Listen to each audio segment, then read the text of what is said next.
एक अच्छी आदत। मेरे एक मित्र ने एक घटना बताई थी। घटना में कितनी सच्चाई थी इस बात से तो मैं अनभिज्ञ हूं, पर उस घटना में छिपे मर्म और सार ने मुझे इतना प्रभावित किया कि मैंने उस घटना को अपने स्तर पर अपने शब्दों में पिरोकर कहानी का रूप देकर आप लोगों के समक्ष प्रस्तुत किया है। वो एक बर्फ बनाने की विशाल फैक्ट्री थी। हजारों टन बर्फ हमेशा बनता था। सैकड़ों मजदूर व अन्य कर्मचारी एवं अधिकारी वहां कार्य करते थे। उन्हीं में से था एक कर्मचारी अखिलेश। अखिलेश उस फैक्ट्री में पिछले 20 वर्षों से कार्य कर रहा था।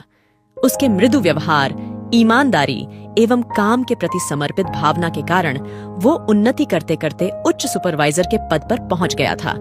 उसको फैक्ट्री के हर काम की जानकारी थी। जब भी कोई मुश्किल घड़ी होती, सब यहाँ तक कि फैक्ट्री के मालिक भी उसी को याद करते थे और वह उस मुश्किल पलों को चुटकियों में हल कर देता था। इसीलिए फैक्ट्री में सभी लोग, कर्मचारी व अन्य अधिकारी उसका बहुत मान करते थे। इन सब के अलावा उसकी एक छोटी सी अच्छी आदत और थी। वह जब भी फैक्ट्री में प्रवेश करता, फैक्ट्री के गेट पर तैनात सुरक्षा गार्ड से लेकर सभी अधीनस्थ कर्मचारियों से मुस्कुराकर बात करता, उनकी कुशलक्षेम पूछता और फिर अपने कक्ष में जाकर अपने काम में लग जाता। और यही सब वह जब फैक्ट्री का समय समाप्त होने पर घर पर जाते समय करता था।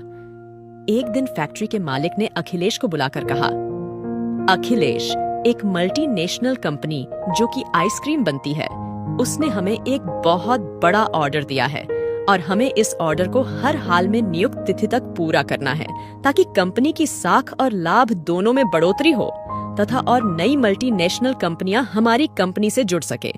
इस काम को पूरा करने के लिए तुम कुछ भी कर सकते हो, चाहे कर्मचारियों को ओवरटाइम दो, बोनस दो या और नई भर्ती करो, पर ऑर्डर समय पर पूरा कर पार्टी को भिजवाओ। अखिलेश ने कहा, ठीक है, मैं इस ऑर्डर को समय पर पूरा कर दूंगा। मालिक ने मुस्कुराकर अखिलेश से कहा, मुझे तुमसे इसी उत्तर की आशा थी।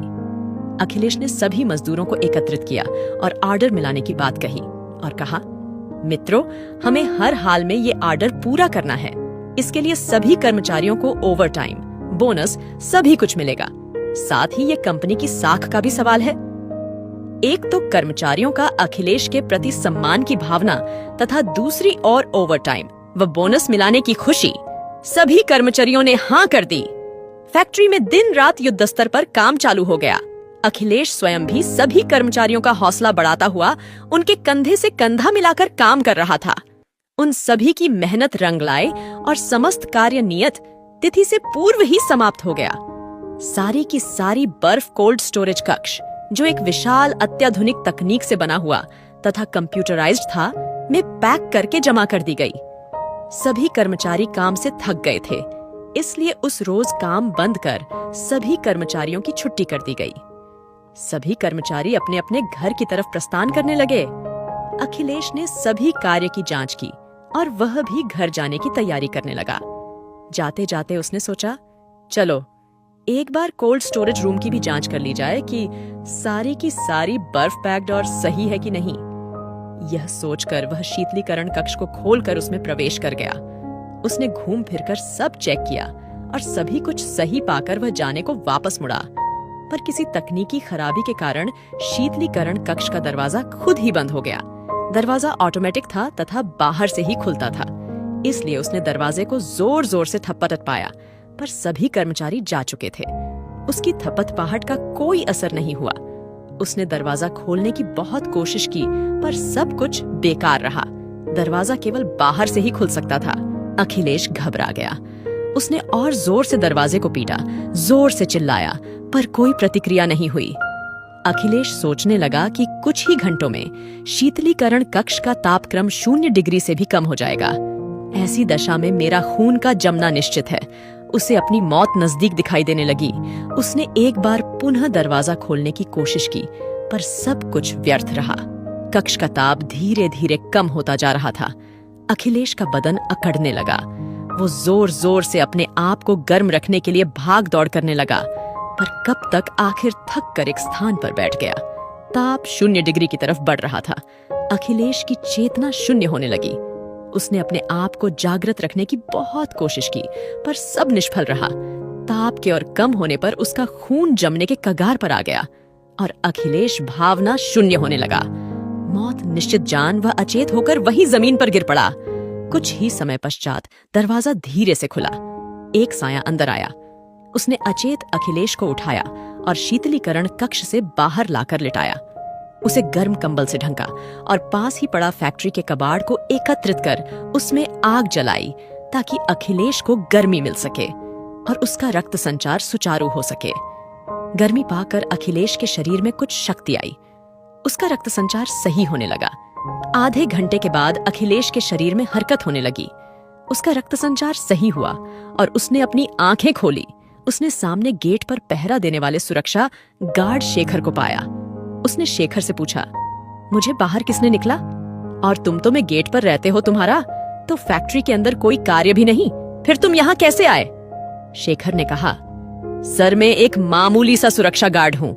फैक्ट्री में प्रवेश करने वाले प्रत्येक व्यक्ति पर निगाहें रखना तथा सभी कर्मचारियों व अधिकारियों को सैल्यूट करना, ये ही मेरी ड्यूटी है। मेरे अभिवादन पर अधिकतर कोई ध्यान नहीं देता। कभी कभी कोई मुस्कुराकर अपनों गर्दन हिला देता है, पर सर एक आप ही ऐसे इंसान हैं जो प्रतिदिन मेरे अभिवादन पर मुस्कुराकर अभिवादन का उत्तर देते थे। साथ ही मेरी कुशलक्षेम भी पूछते थे। आज सुबह भी मैंने आपको अभिवादन किया। आपने मुस्कुराकर मेरे अभिवादन का उत्तर दिया और मेरे हाल चाल पूछे।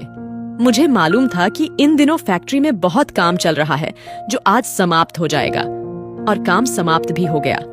सभी लोग अपने अपने घर जाने लगे। जब सब लोग दरवाजे से निकल गए तो मुझे आपकी याद आई कि रोज आप मेरे से बात करके घर जाते थे, पर आज दिख ही नहीं दिए।